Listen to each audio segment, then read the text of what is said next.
Heroes are always right and perfect, but your heart does not want perfect, which is why you see villains rather than heroes. And the reason behind it is something you're not ready to hear.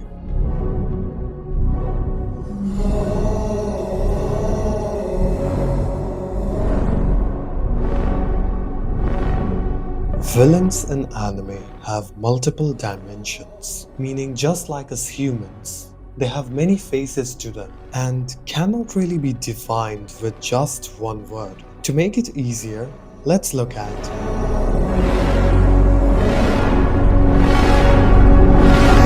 Eren is a perfect example of multi-dimensional antagonist. I mean, it would be wrong to even call him just an antagonist or a villain. When Eren did the rumbling, killing the entire humanity, you were frightened by his relentlessness. The way Eren trampled all of the humanity was horrifying.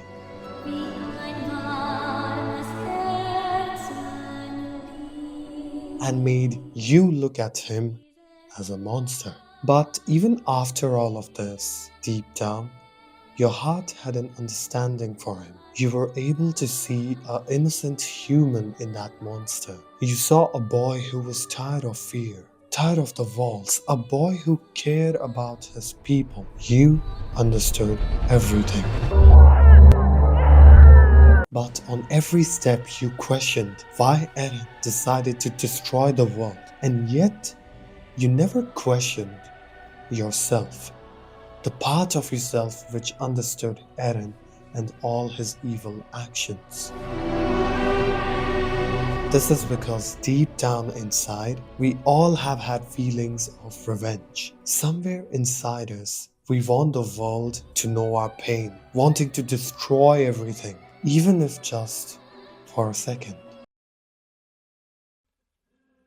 And this makes you realize the hypocrisy of calling Eren evil. What Eren did cannot be called wrong. His evil actions oddly make sense to you because of his intentions. And for a second, your mind freezes, thinking that maybe, just maybe, Eren was never supposed to be a villain.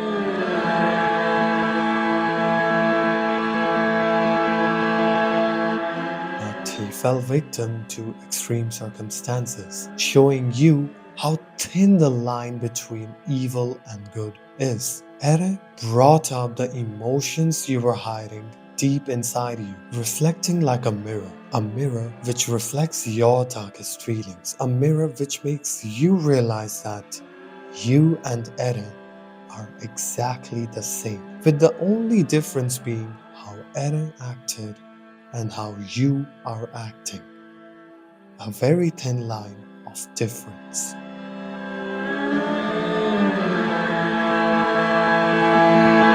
See, hypocrisy, intention, circumstances, actions, feelings, so many dimensions, so many roles for just one character, and teaching us a mountain of lessons. Which is surprising because how can you learn from someone evil? Well, you're not learning from someone evil, but from someone who was forced to make extreme choices. And shockingly, these choices which are antagonized by the entire world is what's teaching us. It is because when a villain makes a bad choice, you don't just sit there and watch. You simulate it, immersing yourself in the villain's life, asking the question, what would I have done? Realizing how far are you willing to go. You use your own conscience, imagining the paths that they could have chosen. And in this process of imagination, you learn. Let's look at it through the life of Itachi. Itachi is the epitome of moral ambiguity. Even though he killed his entire clan, killed his family, you still forgive him. Why? Because he did not kill his entire clan or family. He had to kill. Itachi had to be evil for a greater cause. He had to kill his happiness, his childhood, his entire life just for a greater cause. And this is how you are learning from something evil. Evil hiding the true goodness. But this is really scary because Itachi is making you forgive a massacre. You are forgiving killings of hundreds of people, all because you understand his pain. You understand his situations, making his killings innocent. And same can be seen for Eren too, as he will always be antagonized for doing the wrongly. But for what reason he did it cannot be considered evil, putting us viewers in a moral dilemma.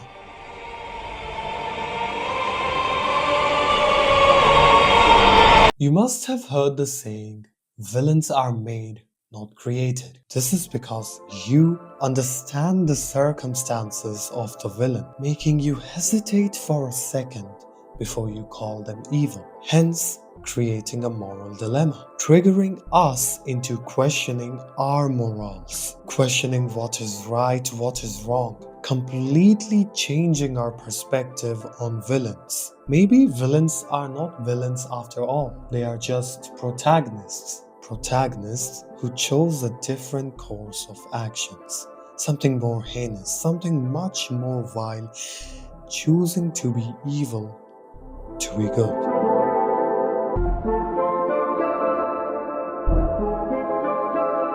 Now, if we eliminate this moral dilemma, we get, and surprisingly, pure evil is also fascinating. But how could it possibly be that you relate with pure evil, that you understand pure cruelty? Well, the world we live in is unfortunately not perfect.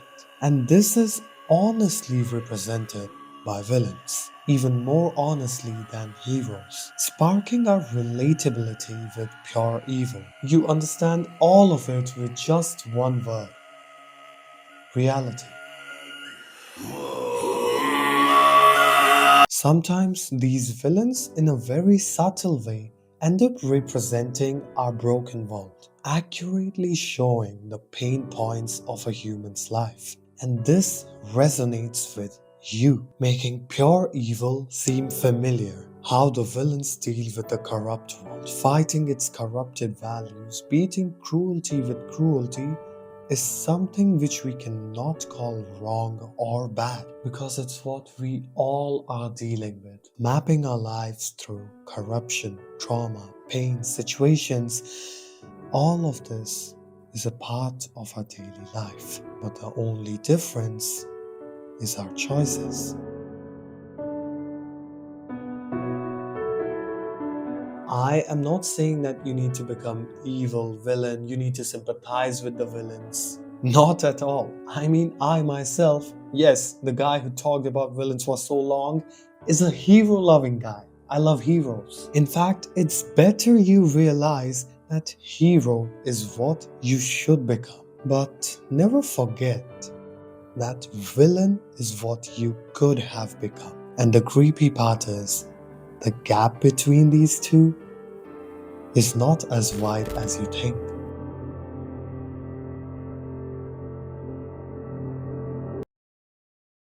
Thank you so much for watching this video, and I know it was kind of heavy, so if you want to make your mood lighter and watch something super positive, then watch this video right here. Yeah. And if you kind of want to stick to the dark values, you can watch this video here. I will see you next week. Till then, Gambate. Gambate.